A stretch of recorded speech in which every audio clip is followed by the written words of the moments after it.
चढ़ली जवानी बाबी कमसी छोड़े कबहू ना करे परेशान रत मोरी चढ़ली जवानी बाबी कमसी छोड़े कबहू ना करे परेशान रत तब तारा देखेला तब तारा देखेला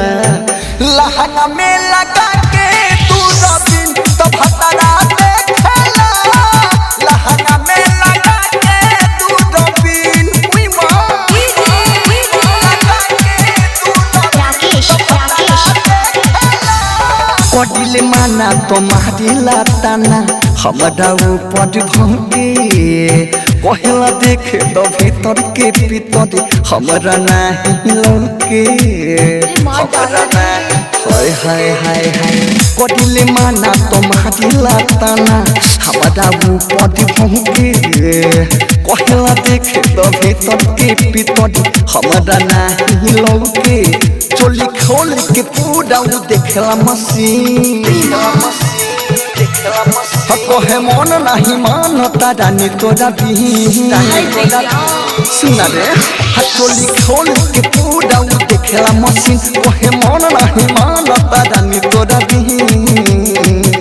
तब तारा देखेला तब तारा देखेला लहंगा में लगा के तू रबिन तब तारा देखेला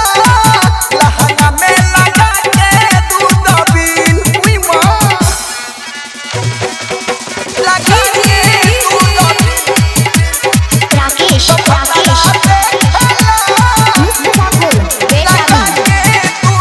कोई सिंह हट जाता बेकहर मन नहीं लगे फतरू के लीला देखी के ढीला हो जाता जो सना जागे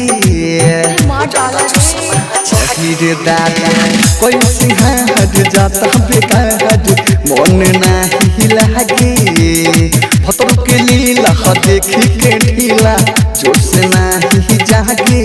चढ़े एक बेर ना दू बेर पूरा करती खोली के मारा मोबाइल के बना बिलासी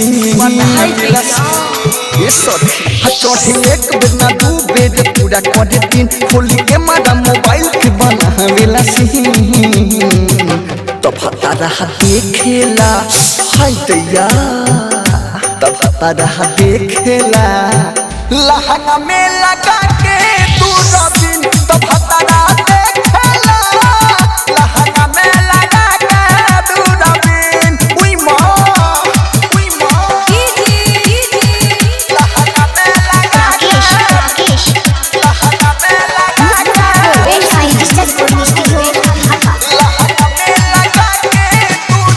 राइटर मिया राके सजी से बात पूरा जानी